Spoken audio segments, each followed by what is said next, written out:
Hello guys, అందరికీ నమస్కారం. నేను ఊర్లో ఉండడం వల్ల నెట్వర్క్ ప్రాబ్లం ఉంది. సో అందుకే లెంత్ తక్కువగా ఇవ్వాల్సి వస్తుంది. ప్లీజ్ అర్థం చేసుకుంటారనుకుంటున్నాను. ఇక స్టోరీలోకి వెళ్తే ఈరోజు కథ ప్రేమ మధురిమ. ఈ ఫీలింగ్స్ అని నీతో చెప్పాల్సిన అవసరం కూడా లేదు. చెబితే నీ దగ్గర సింపతి కోరినట్లు అవుతుంది. అది నాకు ఇష్టం లేదు. బట్ ఎందుకో ఫ్లోలో అలా మాట్లాడాను.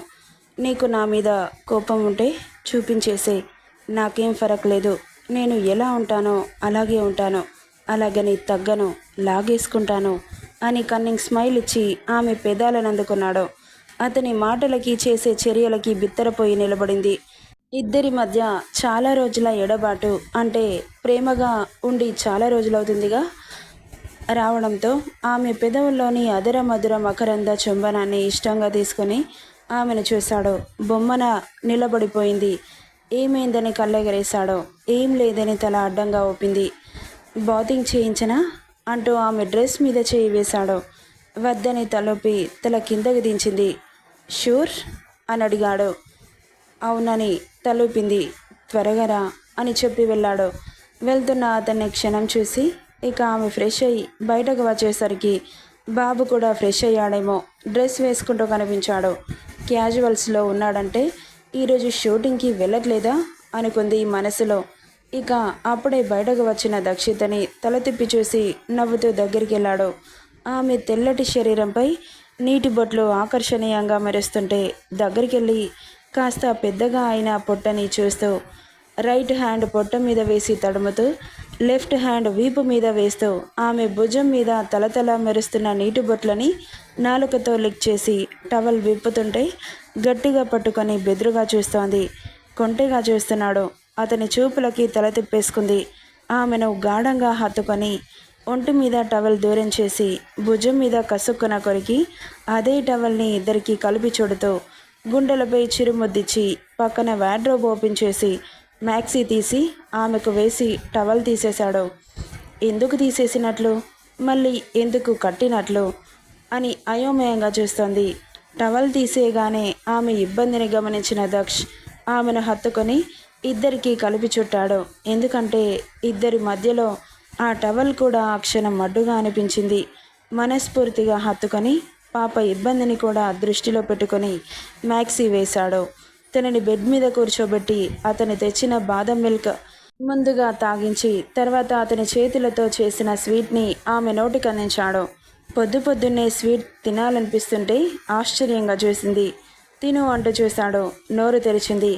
ఆ స్పూన్ని తన నోట్లో పెట్టగానే ఆమె జిహ్వాకి తగిలిన అమృతం నిజంగానే అమృతంలా అనిపించి కాసేపు అలా ట్రాన్స్లోకి వెళ్ళిపోయింది.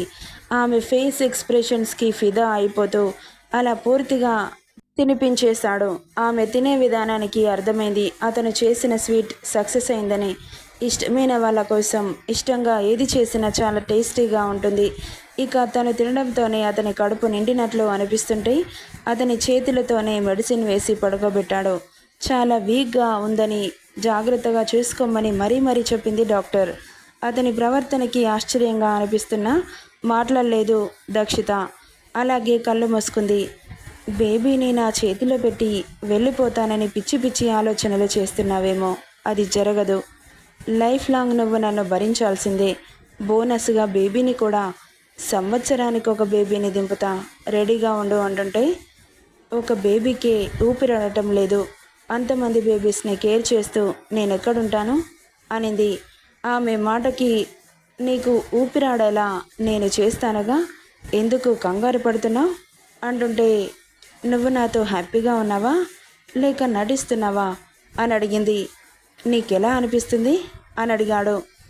నాకు జెన్యున్గా ఉన్నట్లు అనిపించట్లేదు. నా బేబీకి నీ బేబీకి ఎలాంటి లోటు లేకుండా నేను బాధపడితే బేబీ మీద ఎఫెక్ట్ పడుతుందని నాతో హ్యాపీగా ఉన్నట్లు నటిస్తున్నావు. అచ్చా, అవునా? నీకు ఎలా అనిపిస్తే అలాగే అనుకో, నాకేం ఫరక్ లేదు. కానీ నిద్రపో, ఇక డిస్టర్బ్ చేయను అంటూ ఆమె పిచ్చి మాటలు విని ఓపిక లేక ఆమె పక్కన చేరాడు. కళ్ళు మూసుకుంది కానీ నిద్ర పట్టడం లేదు. అతని మాటలు నిజమా లేక అబద్ధమా, అలా ఎందుకు మాట్లాడుతున్నాడు అన్న ఆలోచనలు ఆమెను ఉక్కిరి బిక్కిరి చేస్తున్నాయి. తల కింద చెయ్యి పెట్టుకొని ఆమెను స్టేర్ చేస్తూ, వీడు అబద్ధం చెబుతున్నాడా లేక నిజం చెబుతున్నాడా అని ఆలోచిస్తున్నావా?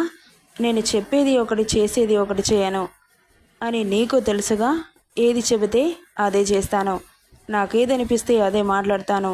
అందరిలా మాటిల్లో ఒకలా చేతల్లో ఇంకోలా చేయడం నాకు చేత కాదు అన్నాడు. అతని మాటల్లో తేడా తెలుస్తుంటే కళ్ళు తెరిచి అతన్ని చూసింది. ఏంటి, తప్పు మాట్లాడానా అని అడుగుతుంటే, నేను మాటల్లో ఒకలా చేతల్లో ఇంకోలా చూపించానా? నేను నీతో ఎలా బిహేవ్ చేశానో నీకు తెలీదా? మీ కోపాన్ని మీ ద్వేషాన్ని నేను ఓపికతో భరించలేదా? చెప్పేది ఒకటి చేసేది ఒకటి అంటున్నారు, ఎందుకు ఇలా ఇండైరెక్ట్ మాటలతో బాధపడతారు అంటుంటే, గుమ్మడికాయ దొంగ ఎవరంటే భుజాలు తడుముకున్నట్లు నువ్వెందుకంత బాధపడుతున్నావు?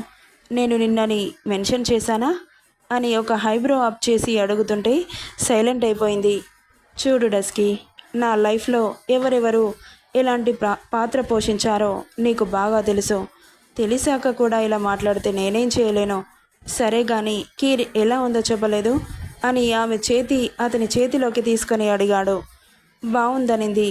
అంత చేసినా నాకు ఏమివ్వవా అని అడిగాడు. అయోమయంగా చూసింది. ఆమె వేళ్ళని అతని వేళ్లతో పెనవేస్తూ, నువ్వు తిన్న స్వీట్ని నేనే కుక్ చేశాను, నచ్చిందా అని అడుగుతుంటే కళ్ళు నోరు బావురు కప్పలా తెరిచి చూస్తుంది. ఏంటి అలా చూస్తున్నావు? నచ్చిందా నచ్చలేదా బావా అని లేచి కూర్చొని, సారీ, మీరు చేశారా? కిచెన్లోకి వెళ్ళారా? అసలు ఇది కలయా నిజమా అని ఆశ్చర్యంగా అడుగుతుంటే, నువ్వు నన్ను నీ ఇష్టం వచ్చిన పిలుపుతో పిలవచ్చు, నేనేం ఫీల్ అవ్వను అంటుంటే షాక్ అయింది దక్షిత. నిజంగా బావ మారాడా? మారితే చాలా బాగుంటుంది. చాలా బాగుంది బావా అనింది నవ్వుతో. ఆమె నవ్వుని అలాగే చూస్తూ ఆమె మోముని అతని దోసిట్లోకి తీసుకొని నుదుటి మీద ముద్దు పెట్టి, నువ్వు ఇష్టంగా తింటుంటే నాకు ఇంకా బాగా నచ్చింది. థ్యాంక్ యూ మై డియర్ పెల్లామ్స్ అంటుంటే చిన్నగా నవ్వి తల కిందకి దించింది. ఈరోజు షూటింగ్కి వెళ్ళలేదా? లేదు, వెళ్ళాలనిపించలేదు. ఎందుకు? నా కోసం ఉండిపోయారా? కాదు అని అబద్ధం చెప్పలేను అన్నాడు తలెత్తి నవ్వుతూ చూస్తూ. మీరెన్ని మాటలు తిట్టినా కొంచెం ప్రేమ చూపించగానే నేను ఎందుకు కరిగిపోతాను? నాకు తెలీదు, కానీ ఈరోజు చాలా కొత్తగా కనిపిస్తున్నావు నా కళ్ళకి అని రాత్రి కలలో జరిగిన ఇన్సిడెంట్ గుర్తు రాగానే ఆమెను గట్టిగా హత్తుకొని, నిన్ను నా నుండి ఎవరూ దూరం చేయలేరు అంటూ ఆమెకు ఊపిరాడకుండా పట్టు బిగించాడు. అయోమయంగా అనిపిస్తుంటే అతని పట్టుకి ఊపిరి ఆడకపోతుంటే, మీరేం మాట్లాడుతున్నారు అనింది కాస్త కంగారుగా. ఆమె మాటలకి తేరుకొని దూరం జరిపి, నథింగ్. నేను కోప్పడితే ఇంట్లో నుండి వెళ్ళిపోతావా? నేను వద్దు అన్నాననుకో, నన్ను కాదని వెళ్ళిపోతావా? ఏంట్రా వెళ్ళిపోయేది? ఇది నా ఇల్లు, నా మొగుడిల్లు, నేనెక్కడికి వెళ్ళను అని తెగించి మాట్లాడితే చాలా ఫిదా అయిపోయేవాడినేమో అన్నాడు ఆశ్చర్యంగా. అలాగే చూస్తూ ఉంది. ఏంటలా చూస్తున్నావు? మీరేంటలా మాట్లాడుతున్నారు? అయినా ఎవరిని ఏదో చేస్తా అంటున్నారు, ఏమైందండి అంటుంటే, ఎవడు మంచిగా మాట్లాడితే వాడిని నమ్మకూడదు. నీకు ఇది చాలాసార్లు చెప్పాను, ఇంకొకసారి చెప్పను, నీ కర్మ అని వదిలేస్తాను. అసలేం జరిగింది బావా? ఎందుకలా మాట్లాడుతున్నావు? నేనేమన్నానని అని అడుగుతుంటే, కలలో జరిగింది తనకి ఎలా తెలుస్తుంది? ఏం లేదంటూ తలూపాడు. చెప్పు బావా, ఏం జరిగింది అని అడిగింది. నిన్ను నా నుండి దూరం చేసినట్లు కలొచ్చింది. ఒకవేళ అలాంటి సిచ్యువేషన్ వస్తే నన్ను వదిలేస్తావా అని అడిగాడు. నా ప్రాణం పోయినా వదిలిపెట్టను అనింది. మరి నిన్న ఇంట్లో నుండి వెళ్ళిపోతాను అన్నావు అని అడగగానే తెల్ల మొహం వేసుకొని చూస్తూ ఉంది.